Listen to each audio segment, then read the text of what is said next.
Good evening to all our friends in Israel, and good day to our friends in the US and all over the world. My name is Ruby Shamir, and I'm the Executive Director of AIFL, America Israel Friendship League in Israel. I'm happy to be your host again in this series of webinars, a dynamic conversations between Israeli and American iconic women, icons. Today's webinar, Combating Domestic Violence Together, will highlight what we have in common and what we can learn from each other on this challenging topic. Nowadays, domestic violence is very much in the news, both in Israel and in the US. I would like to share with you an idea I have read about in today's Israeli daily Yediot Ahronot. A young officer in the Israeli elite intelligence 8200 initiated to make available technology which was developed to combat terror for women in danger of home violence. The same technology which is used to save lives in battlefield or against terror can be used also to combat the terror at home. Soldiers in the unit are running workshops in which women in danger are learning how to protect themselves in order for them to save their lives. These workshops are conducted under Michal Sela's technological hackathons, which were established by her sister after she was murdered by her husband.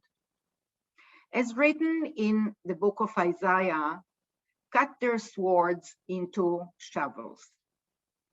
Let me turn now to our moderator, Meredith Jacobs. Meredith was on AIFL's Women Leaderships Delegation in 2019. She is the CEO of Jewish Women International, is an award-winning journalist and best-selling author. Prior to joining JWI, Meredith serves as editor-in-chief of the Washington Jewish Week. Just last month, Meredith was recognized by the Jerusalem Post as one of the 50 most influential Jews of 2020. Meredith was also the co-author of Just Between Us with her daughter, which is wonderful and was just launched, as I understand. Meredith, please, and by the way, all of you, please let us know where you're calling from, either on Zoom or on Facebook. We would like all to share that. Please, Meredith. Ruby, thank you so much. Today's webinar is especially meaningful as it speaks directly to the mission of my organization, Jewish Women International, and that is ending violence against women and girls. You know, since March 2020, countries across the globe reported an increase in the rates of domestic violence, as increased stressors of security, health, and money ramped up the rates of violence.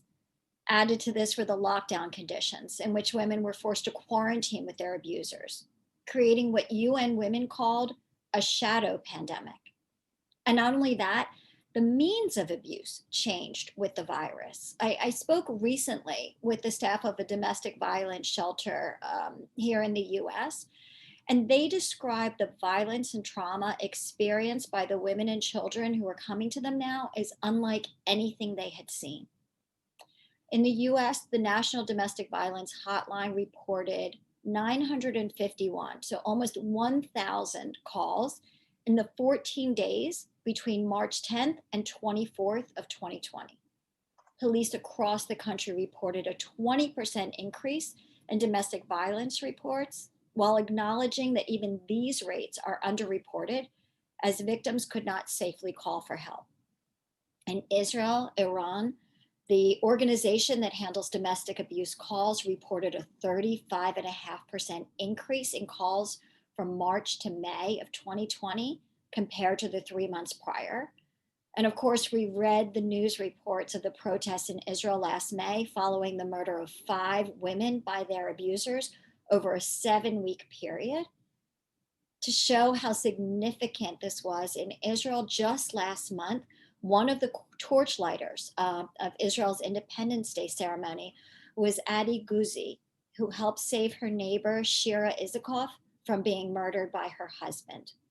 And all of that is just a snapshot and really just a way to frame the important conversation we're going to have today with women from the US and Israel who work every day to end violence against women and girls. And while the organizations on the panel today and our conversations will be about all women, today we will also hear about some of the findings from JWI's needs assessment of specifically Jewish domestic violence survivors and the advocates and programs who support them.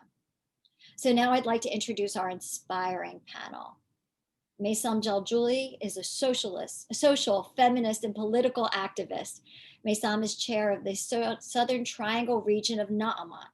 Na'amat is one of the leading organizations in Israel working to end violence against women and girls.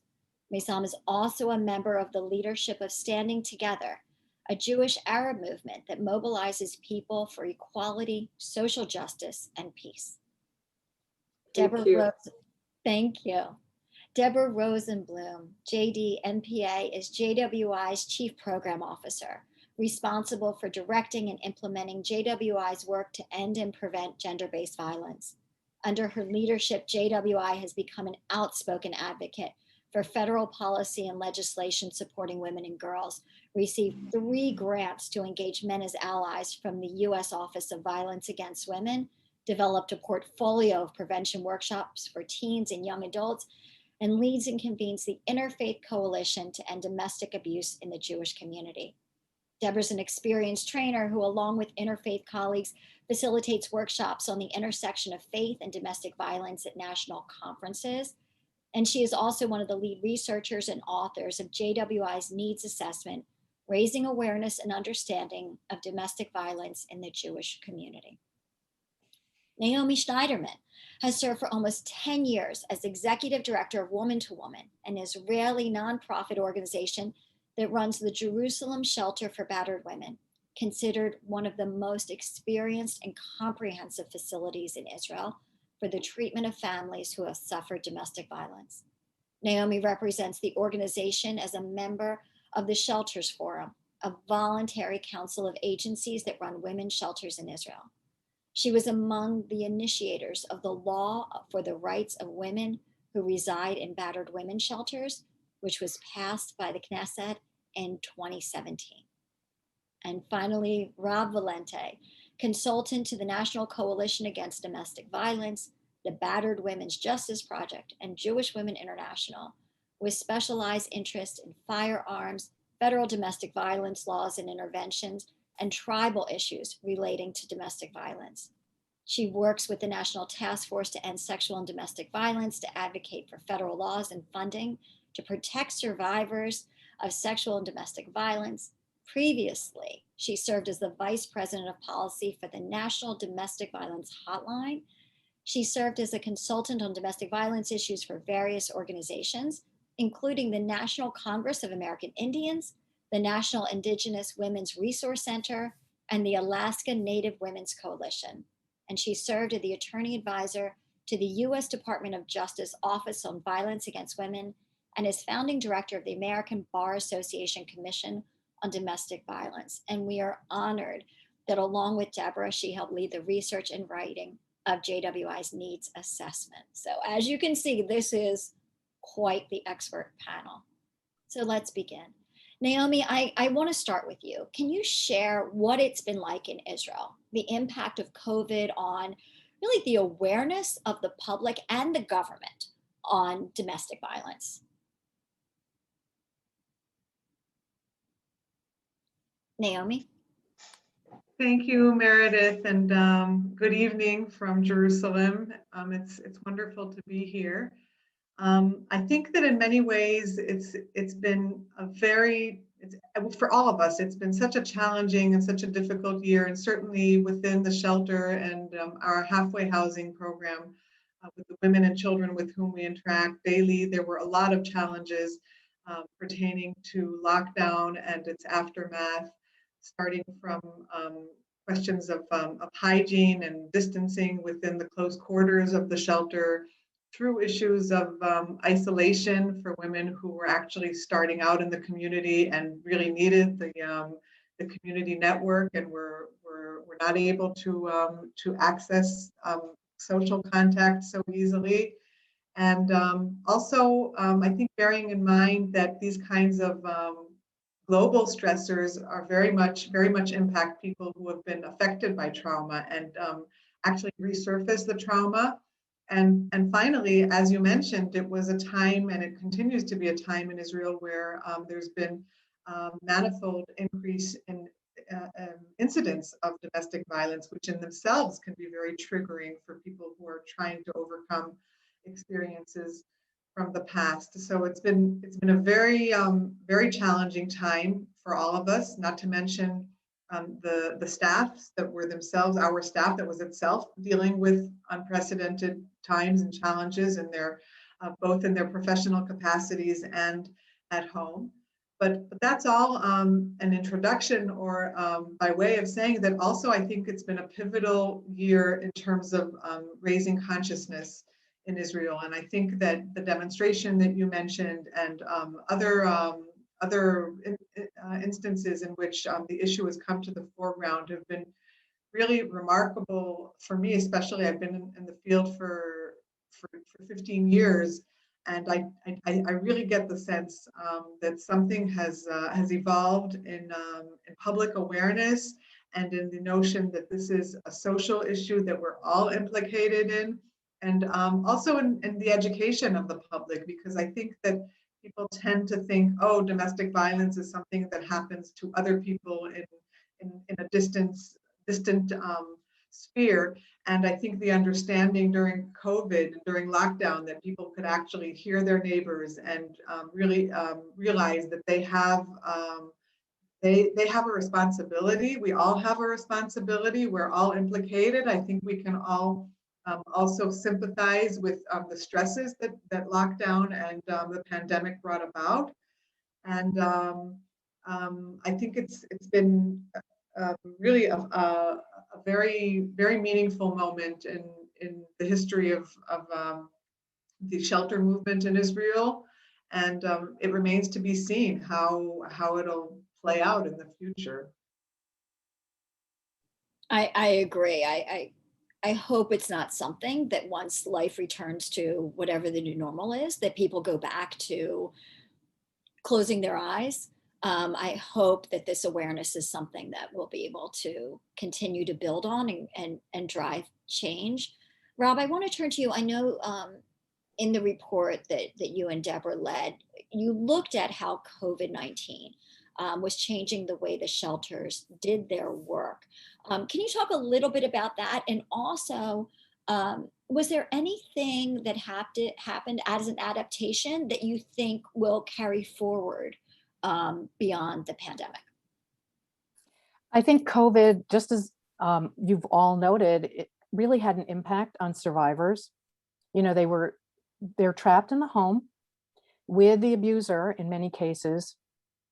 What we found is that programs have become very adept at using very secure video conferencing services, telehealth type services, to be able to provide counseling. Some women have to leave home, perhaps when they're running an errand, and they work on their smartphone to reach their counselor.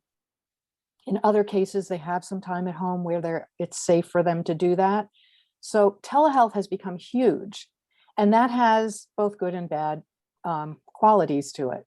One is that right now, because we are in a state of emergency, that is being paid for by insurance in many of the states in the US. Once we really pass the point where we consider ourselves to be in an actual emergency, we're not sure how we will be able to continue that, but it has turned out to be a blessing for a number of women. They don't have to arrange for childcare. They don't have to take 3 buses to go to the program. And so they find that there's much more compliance. People show up for their appointments when they do make them. The bad news for victim advocates is that the demand is high. It's so high for this. They report being on telehealth platforms for 8 hours, 9 hours a day without break. And that is indicative of what's going on out there. all the victim advocates have said that they intend to try to continue with telehealth, that this has been a real workaround that has just changed things. One other piece about COVID is our courts are now also doing remote, video conferencing, and that has also helped with the survivors being able to show up for a lot of the court cases. So we'll see how the courts continue after this. And in the meantime, it's a wonderful thing, and it's going to be a new fundraising opportunity for us in the field.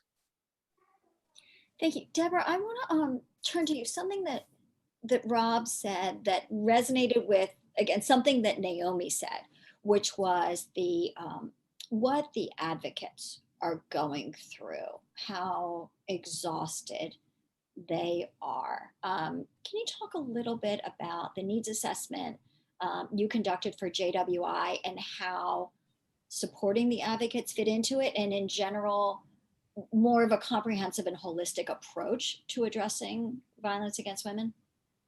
Sure, thank you. As part of this project, what JWI was able to provide was peer-to-peer support forums for advocates, where they were able to come together every month from across the country and share with each other the challenges, the opportunities, their exhaustion, and they found that was a very, very good place for them to kind of bolster their own resiliency in serving the clients that they were serving. And as Rob said, so many more clients and so much harder on them emotionally than it had been previously. It's been very taxing for advocates. And I think that one of the biggest takeaways that we found in our needs assessment is the way that the work that we're doing, the way that the country has been providing for the needs of survivors, it really needs to be rethought. And as Naomi mentioned, and as all of you have mentioned, this is the moment in time when we can do this. So we need to rethink how survivors' needs for safety, financial stability, and a peaceful home are being met. It coincides with the field's general questioning of the response models. And we need to re-examine our reliance on systems that are not serving survivors of domestic violence well. In the United States, it's the civil and criminal systems, the child welfare systems, the government benefit systems, our economic and employment systems. None of them were developed with the safety or independence of survivors in mind, and instead we're forcing them into those systems and re-victimizing survivors more than helping them. What we found is that while immediate short-term needs can be met, like emergency shelter, finding housing within the community where they want to live is extremely difficult. What we found is that while we can provide small grants to help them with their immediate financial needs, helping them secure long-term economic security, which will enable them to live independent lives free of violence, is extremely difficult. And what we found is that when the community itself shuns and marginalizes survivors of violence and their children, the survivors themselves are caused incredible pain. At the moment when they're most vulnerable, what they want is to be embraced by the community, and instead they're shunned. And this is the moment in time when we want to create this kind of comprehensive approach to addressing all the needs of the survivors that we serve. Thank you. Myself, I saw you nodding your head as Deborah was speaking. And of course, JWI's research was specifically on Jewish survivors. But I'd love for you to talk about your work with Palestinian women and how faith can complicate this work, and how that layers in nuances for how to approach helping survivors. Yeah, I just agree for every word that Deborah said, especially when it comes to the failure of the ones who should help the survivors. And I mean the services of the state, the services of the governmental services.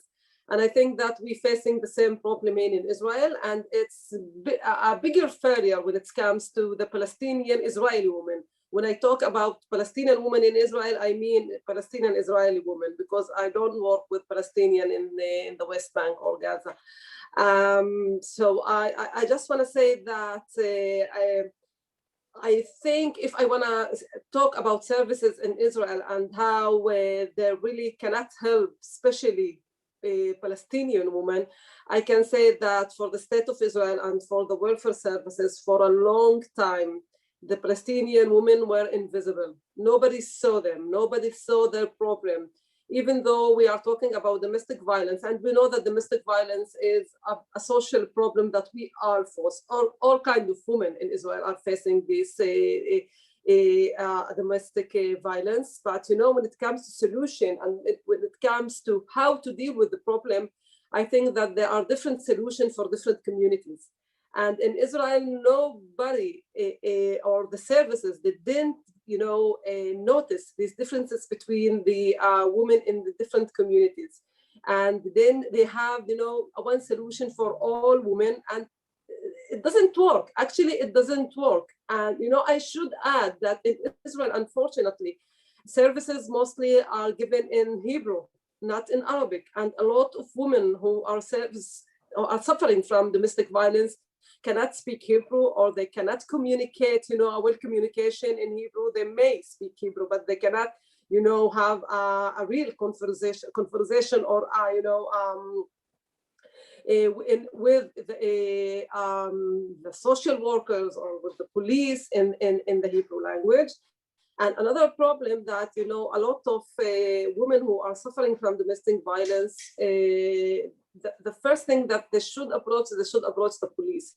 And there is a very complicated relationship between Palestinian in Israel at all, and especially Palestinian women and the police, and I think that we should address to this point, because the police in Israel, when it comes to deal with the Palestinian community, it's not a civic service. It's more a security service, and not a civic service that really gives the help for the community.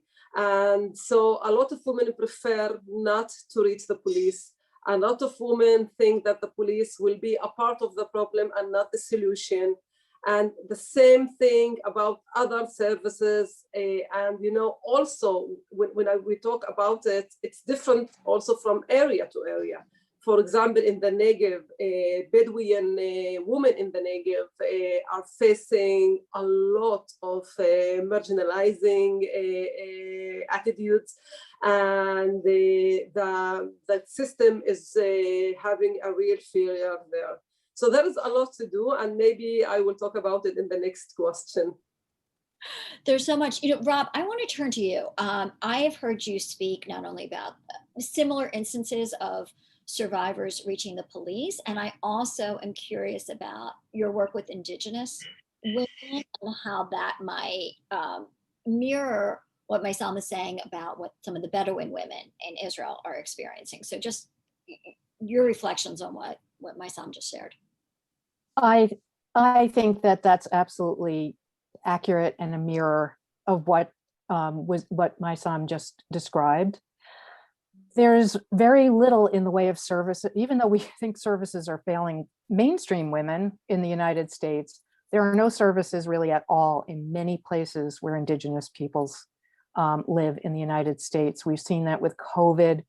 We see that with access to court services, with shelters. I think that there have been so many Native American women who have fought so hard to raise consciousness around this and to get that to become part of the law, the Violence Against Women Act, so that there can be more support going out to Native communities so that they can provide programs that are developed and run by Native women, so that it's in their Indigenous languages, if need be, that it understands the culture that they're in, that, all these things. We know that everyone needs to feel comfortable in shelter. It is so hard to feel that way.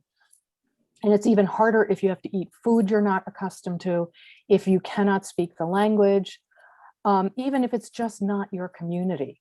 And that's what we see in the report, how much the Jewish survivors want to stay in their community because it's so hard to have to leave. So I can only imagine how some of the Palestinian survivors are feeling when they go into these shelters. And we too have a problem around police, and no place larger than the immigrant community. We have had a very sad history about deportation in the past few years. And so there has been almost a desire not to call the police at all if one is an immigrant, even if one is allowed to be in this country. So that is another complication that we are dealing with and we're trying to recover from in the United States at the moment. But these are all very difficult issues that are systemic, that that are part of our history, and it's going to take all of us working together to undo some of the damage that they have done. Absolutely. Naomi, I want to jump to you. You've also talked about the need for a systemic response engaging both the community and the government in efforts. Can you expand upon that? Absolutely. I mean, I started out describing the challenges that we face just in the everyday dealing with the pandemic. And then there was this sense that there is this upside, that here we have this opportunity here in history and public awareness. But I think what's been very discouraging for me as an advocate is the situation with our leadership and with really trying to effect systemic change. And what we've learned over the years, not only on the ground, but also in Knesset and in public commissions that have tried to address the issue, is that one of the main problems is that we have various initiatives going on, both on the ground and in government, that are not coordinated. And one of the recommendations was to invest the resources needed in order to coordinate between government. I mean, Israel is a small country. There's no reason for there to be these diffused efforts. And so one of the issues is coordination, and the other is really investing more in terms of resources that are needed. The program that I run is only we raise about half of our budget. 50% of our budget is from donors and the concerned public. And there are programs that are not funded at all, like programs for prevention and programs for men. That became a major issue during COVID because men weren't able there were these restraining orders against men, and they had to leave their homes and they had nowhere to go. But that's only the physical aspect. What about the therapy? What about the interventions that could be provided? My son talked about all the cultural adaptations that are needed in order to really get to the various populations. I think over 50% of the women who have been murdered are Palestinian citizens of Israel. So clearly there's an issue in particular communities. I work with my staff, we work tremendously on the issue of both translation and just speaking the language, but also the cultural literacy. The insight that my son mentioned, that the police is not necessarily a resource. So much needs to be done. And actually in the state of Israel, there have been various commissions that have made recommendations, and there's even a budget that's waiting to be implemented. And it's so frustrating to realize that we've thought it over, experts have thought it over, there are recommendations, and the funding and the implementation are stuck. And I think it goes back to questions of leadership and to questions of priorities in our country. So and also just to another insight is that in some ways it's a reflection of what is needed in the intervention with survivors, because what we know now is that the emergency intervention, as you mentioned, Deborah, is only the beginning. And that in order to provide a family and a woman and her children both with the practical tools and with the emotional stability that is needed in order to rebuild their lives, it's a long-term process, and it's a systemic process. You're not only dealing with the trauma, that's certainly one element, the therapy, but you also are providing tools for integrating into the workforce and an ongoing support system and integration into the community, and so many aspects that create us or that make who we are as round human beings. And I think that we need a similar approach when it comes to addressing the issue. And I am frustrated. I'm frustrated with with government issues and problems. Israel is entering the third year of not having a national budget. So I think that, you know, that reflects some of the challenges that people are having in all sorts of human services, and certainly in the area of domestic violence treatment. Deborah, I think that's the perfect segue to you and some of the critical takeaways you found in the report that have universal implications. And I'd love for you to also talk about your findings around children who are the witnesses to the violence. Thank you. I'm going to start with the children. When we asked the advocates, what are the biggest barriers to survivors leaving? They all said the children. Survivors in the United States, and I'm guessing it's similar in Israel, have endless battles about child custody, supervised visitation, child support, complicated because of the abuser's use of the legal system and the many ways that can be abused. And survivors are often unable to leave the relationship because they simply can't earn enough money to support themselves and their children. But they will do anything they can to protect the children. And as soon as they see the impact on the children, or if this children's safety is threatened, they will leave. But children then need to be bolstered in their resiliencies because they can often suffer from things like depression and poor performance in school. And the ways that the community can support them in building that resiliency, we know what they are. They need to feel included. They need to feel safe. They need to feel like the adults are on their side. They need to understand that they're not responsible for the abuse. And in all these ways, we can help the children who are the youngest survivors of domestic violence become secure adults who will understand what it means to be in healthy relationships. In terms of the big takeaways, what we're seeing is that this is the moment in time. And this is the moment when we all need to come together and ensure that these systems are changed so that they can meet the needs of the survivors. There's no question, I think, among anybody in any level of government or civil society that this is an epidemic, that this is a health crisis for women and children, and this is the moment. So the big takeaways are: let's do it. Let's make sure that our communities are more welcoming, that the systems work, and that the long-term needs of survivors are being met. Thank you, Rob. One of the findings from JWI's research was around legal services as one of really the top 3 needs of survivors of domestic violence. Can you tell us exactly what legal services are needed and what is not currently available to survivors? That's a great segue from what Deborah just said, because the biggest issues relate to children and the child custody. And that's such a long-term litigation process. At any point until the child is 18 years old, the abuser can come in and ask for a modification in child custody based on changed circumstances. And abusers use that. When they have been closed off from physical violence by the courts or the police, then they turn to these other forms.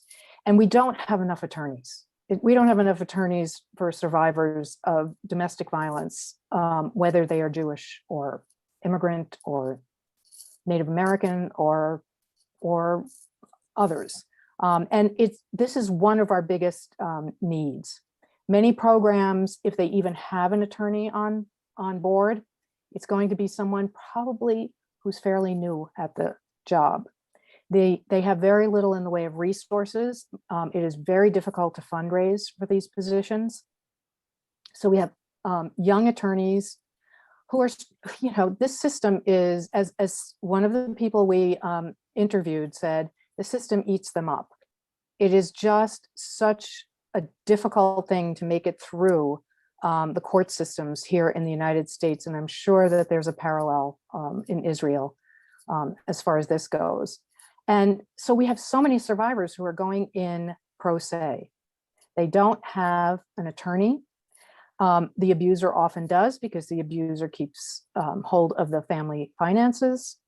And it's really frequent that the survivor will either have to share custody of the children with somebody who has abused both the survivor and the children, or lose custody entirely, often on the most Kafkaesque principle that she couldn't protect them from domestic violence. So the answer is to place them with the abuser.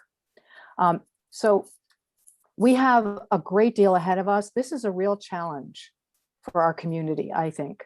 I think we have to understand how many lives can be saved, literally, if we actually invest in making sure that there are adequate legal services for survivors of domestic violence and their children. It can change what happens in a generation if we have that.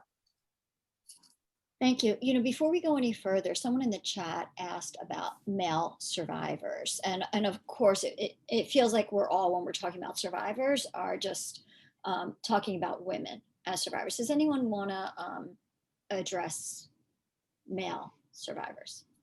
Rob, go ahead. Yes, there absolutely are male survivors of domestic violence. We do have some really comprehensive studies in the United States that give us a sense of the percentage of people who experience domestic violence based on their gender. And so it tends to be pretty overwhelmingly female, about 85%. There's two major studies that we have, and it sort of falls in that category. It also depends on the type of violence or the type of abuse that we're talking about. We do know that, male survivors have traditionally or historically had difficulty getting services when shelters were designed only for women, but I think that's changed a lot. I think that we have recognized that in the US, and I'm sure you have also in Israel. And there's a lot more that's available in terms of safe places to stay, access to counseling, access to legal services, such as it is. I think that, the people who do this work, they want to help survivors of domestic violence. This is why we do this. We see people who are suffering greatly from abuse, from violence, from power and control and manipulation. It doesn't matter what your gender is. It matters that you came to the door and you asked for help. We're there. Thank you. Oh, go ahead, Naomi. Yeah. I'd like to respond on two levels. One is I'm really not familiar with the data in Israel about male victims and adult victims, but I do want to say that one of our insights is certainly that the violence against spouses or domestic violence is gender-based. And so I think and that's certainly what I feel as an advocate is very important to bring to the foreground, is that this is not happening in a vacuum. This is happening in a certain social and cultural structure in which often men are the perpetrators and women are the victims.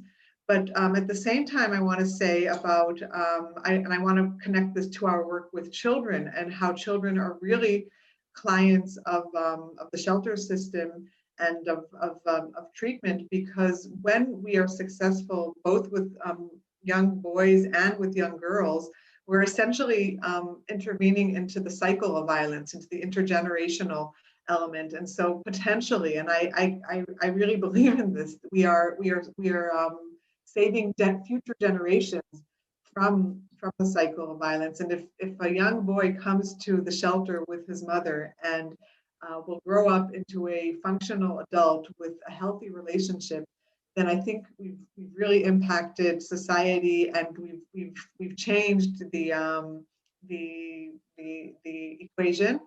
And I also want to say that I think young boys and young girls are both affected and impacted by what happens in the home, whether they have been directly, God forbid, abused, or if they've witnessed the violence at home and it's affected their development and who they're emerging as human beings. And the fact that often boys will grow up to be more violent and girls will maybe become victims is really, again, a reflection of our social structures and the default for many individuals within their gender. So and at the same time, I really believe that again, it's a societal issue, And therefore, I think that we should also be asking ourselves questions about responses to men, even once they've, certainly in the area of prevention and education, but even men who have found themselves in violent situations and are acting violently. I think they, under the best of circumstances, if they are willing to engage in therapy and in some kind of self-awareness, I think that the community should provide those resources and the government should be there for them. And also to say about the children's experiences that I certainly think the custody issues that you were describing, Rob, are really really shocking, and the legal process is so critical for families and for a woman's empowerment.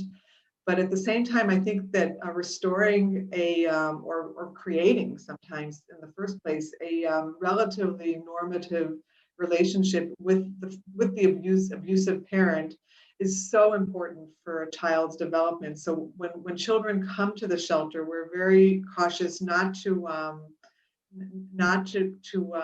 encourage the split. It's not that the good people are here in the shelter and the abusers are out there and need to be shunned. But yes, you're here because your father was abusive, but he's still your father, and you're certainly, first of all, should have the full legitimization to miss him, to care for him, and also as soon as possible to have visitation opportunities and real contact. Unfortunately, many fathers are not so responsive, so that's an issue in itself. But I think often in Israel there's this stereotype about professionals in the field that that we hate men, or that we're trying to detach children from their fathers, and that's really not the case. I can say more about the issues, but maybe there are other people who want to speak, so we can get back to that later.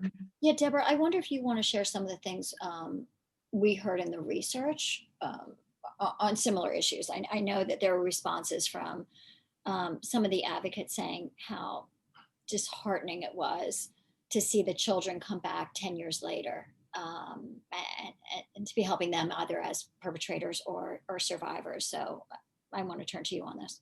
Yes, well, what we found in the report, I mean, we knew it, but it was supported by the report, was that the more ways we can help the children when they come to shelter or when they come to the programs for counseling, the better the intervention can be. And what advocates were saying was how difficult it was for them when 10 years later, a child was showing up either as a victim or was being named as an abuser, and that was incredibly heartbreaking and difficult. So yes, we totally agree, Naomi. The more ways that we can intervene, the more ways that we can build the resiliency and pay attention to the needs of the children, the more critical it is. I want to add that at JWI, we have a lot of work around engaging men as allies, and that we're very careful never to say that men are the problem. We agree with you about the systemic needs and the socialization. And all the ways that men are considered the more important, more powerful person with more credibility and more resources, and that's something that we're addressing also. But on the whole, what we do is try to engage men as allies, that they're important in this work, that they are critical to building healthy relationships, and not to turn them off, so we welcome them into these conversations, and we provide programs around that throughout our work. I've heard that firsthand. I've had the great pleasure to represent JWI in conferences with fraternity men. And the young men on college campuses have said to me that a lot of the programs that they're involved in ending sexual assault on college campuses, they're made to feel like perpetrators or potential perpetrators, where they say JWI's programs make them feel like part of the solution and like allies. I want to invite our audience to start adding any questions. I just want to add something, to our whole conversation. I think that, there is a basic principle that we should challenge, the whole issue of shelters. Because I think that sometimes we agree that this is the solution for women facing domestic violence, but let's not forget that the shelters are, it seems to be that you are putting the victims in a jail, and the abusers is still free in the community. And I think that we should discuss it very well in issues of planning our policies for the next years. Do we think that the shelters are the real solution, or do we need really to look for another solution that keep the woman and her children in the community? Because keeping them in our community is the real solution for all these problems, and also for the children, to disengage these children and these women from the community to the shelters and to a different environment. It's very hard and for them both. I must respond because I didn't go into this earlier, but I think, first of all, I think that, let me say at the outset, that domestic violence is such a complicated phenomenon that obviously there's not one solution. And even when we go and buy clothing, there's no one size that fits all. So certainly when we're talking about such a complex and painful issue. But I do want to say that I think that, Maysam, you're voicing what I see as a real misconception of what the shelters are. Certainly there is the physical aspect, but shelters are really an entire therapeutic program for a woman and her children. And it's certainly but I'm telling you that because I face these women who refuse to go to shelters.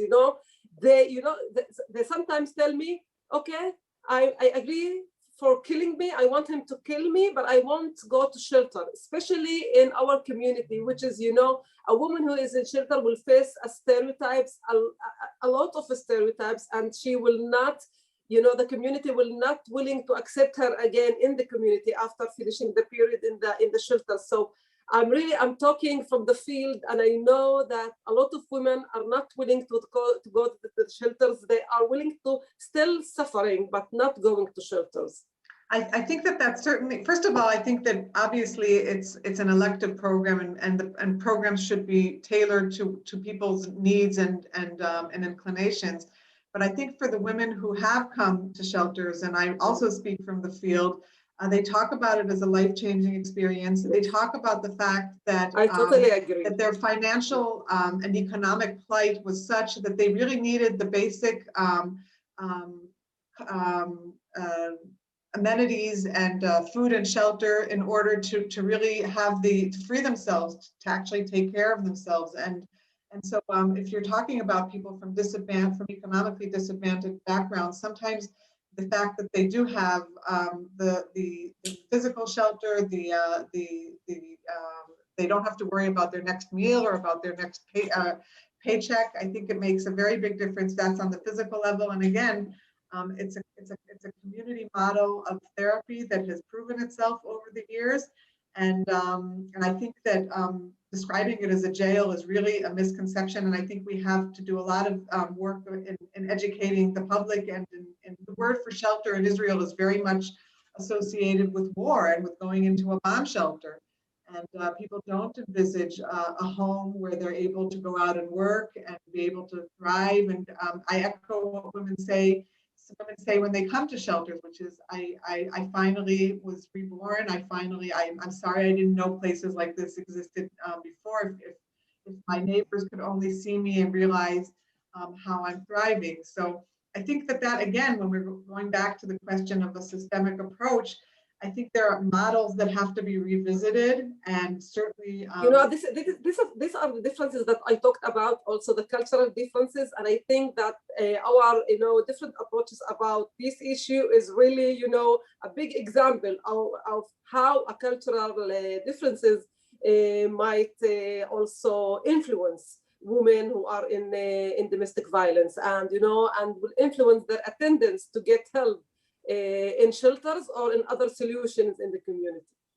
Absolutely. And I also think there are Jewish women that could probably get ambulatory care or probably would hesitate to come into a sheltered community, and there should be other forms of responses.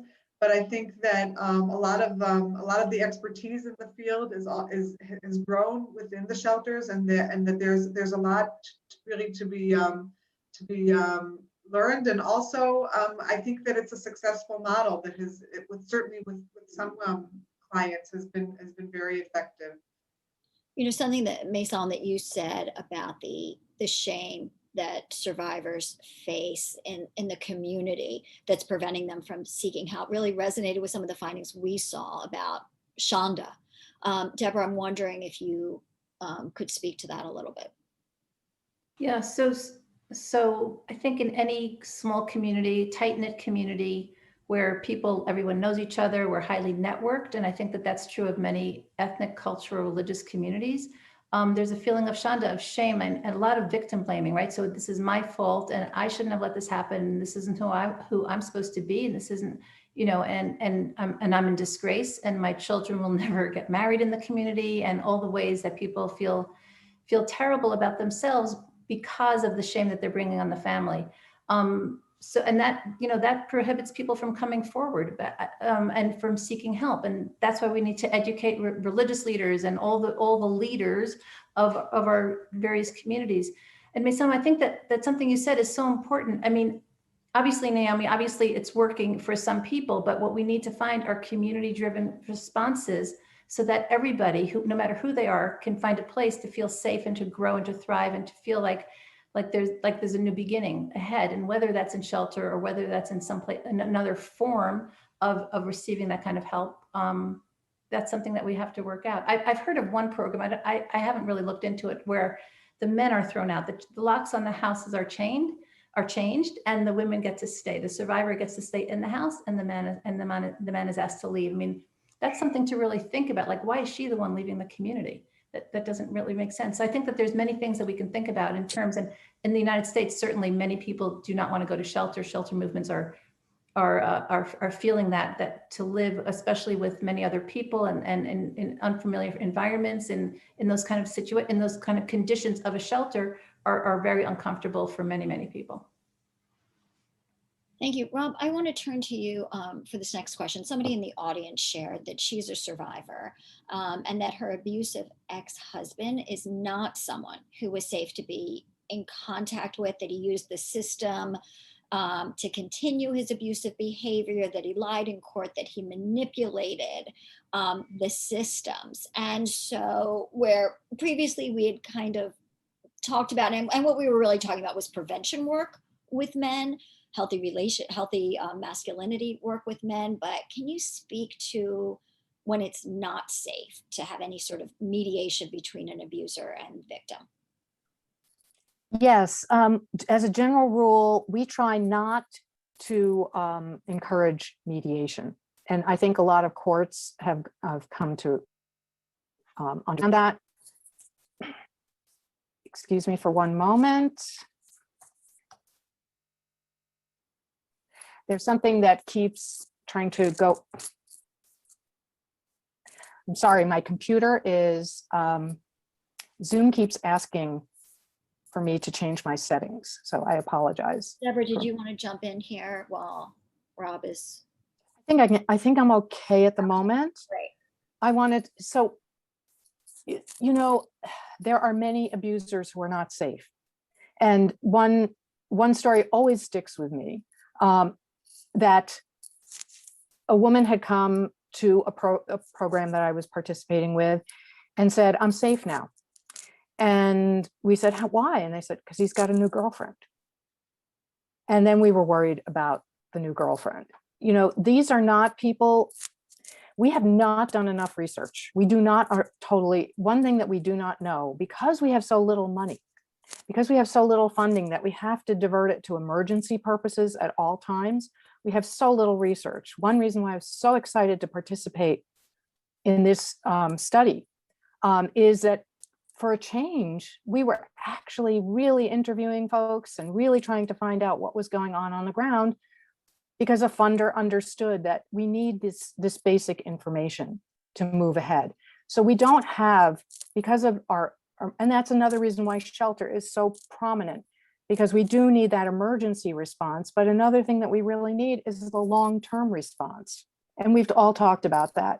And that's how you get back into the community. You may have to leave and be in a shelter, and it's the most important thing that you can do. You may not be able to go to the shelter because you don't feel comfortable.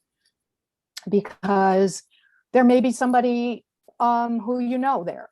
In rural areas, it's very difficult for people to go to the shelter. People will know that you've gone there. So we need to think more about what we can do to give people independent lives. We need to approach, that's what the study is telling us. Approach this from how do you live a life free from violence? And it's different for every survivor. And I think what was said before, that the children really do want to continue having a relationship. I have seen that. And how can we provide a healthy relationship? We need to understand what's going on with abusers so that we can respond appropriately. There have been some really good programs in the United States. I've heard reports from them. What they tend to do, they're very, very intensive. We say in the United States, hurt people hurt people. And that's really the principle. The principle is, what happened to you? How did you grow up?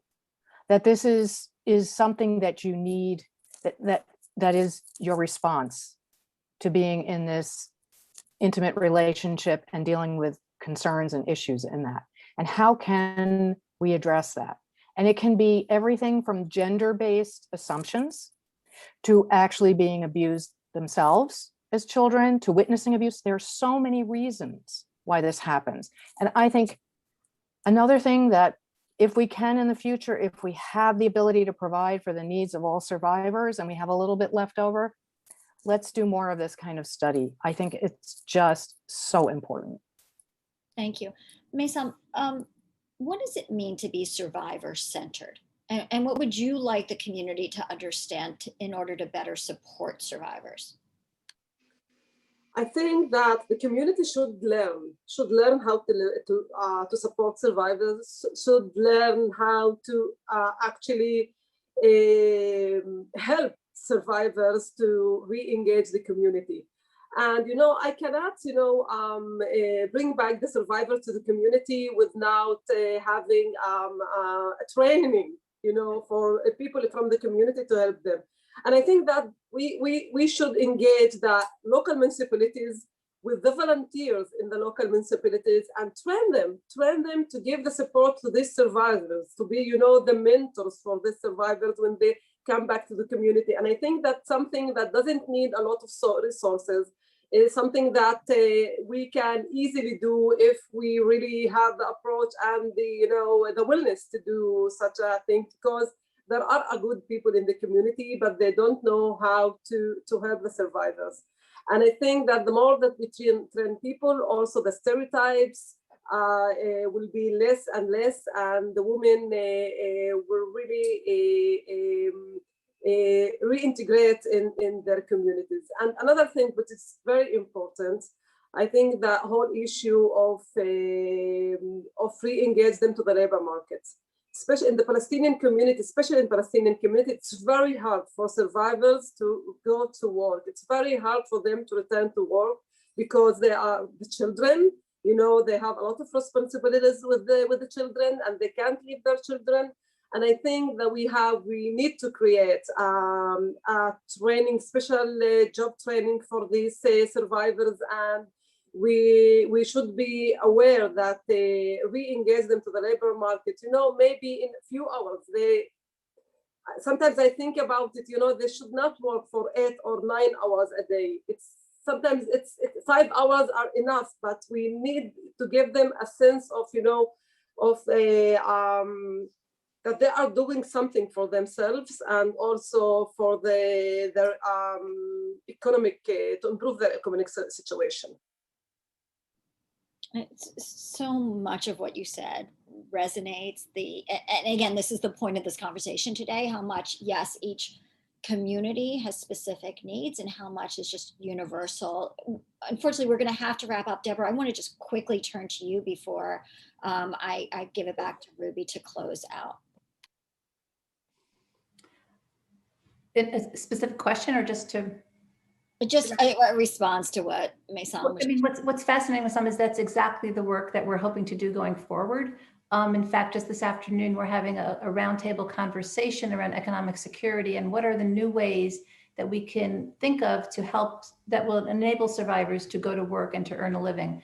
And whether that's like teaching new skills so that they can work in the what we call the gig economy, or to get certificates for computer programming that maybe they can do at home, or if it's helping to train them to write a resume and how do you interview, whatever those places are, that survivors can feel like they can take charge of their finances. And you know, another piece of it is, of course, that they've been held back from work. They haven't been allowed to go out to work. And so they might be 40 or 50 years old at this point, and they still need these critical things that other people might have received when they were younger, you know, coming out of high school or college. But we think that economic security, long-term economic security, the skills to gain that are critically important for a survivor's well-being and long-term healing and independence. So what was fascinating today was how much resonates, you know, in our different communities, even though we're each working in different communities. There's so much crossover, and it makes me feel very hopeful. Thank you. Yeah, and here's a prayer that we are going to see tremendous change coming out of this horrific year. I thank you all. Ruby, what an incredible conversation we just had. If I can turn it back over to you to close. Yeah, that was so interesting and so challenging, actually. There's so many challenges on the way. But let's try to be optimistic. At least we identified them, what needs to be done, both in the US and in Israel. So I would like to thank you. I want to thank you, Meredith, and I want to thank the panelists. Really, it was wonderful. It was very interesting, and I want to thank our audience. We at the AIFL are doing 2 webinars a week, and we would like to invite you to our next one this coming Sunday. We will do Pilates together. So we will have a great instructor, and we will do Pilates on Sunday. Please join us on Sundays and Wednesdays every week. Thank you very much all, and see you soon in our next webinar.